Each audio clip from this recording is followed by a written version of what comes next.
My name is Max Miller. I'm the production manager in welding operations. Recently, we ran into serious porosity issues while welding aluminum. The root cause is hydrogen. Its solubility increases dramatically at melting temperature. If too much hydrogen is present in the molten metal, it gets trapped during solidification, and pores form.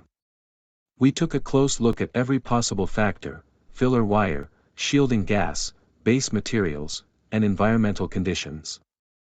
Almost everywhere, we found small issues that added up: poorly stored sheets, leaking shielding gas hoses, open shop doors, and high humidity. Only the welding wire from MIG-welding caused no issues, thanks to the gas-tight vacuum packaging in aluminum composite foil. And the MIG-welding experts gave us a lot of valuable advice as well. My team eliminated every weak point. Now we're welding pore-free again. Super.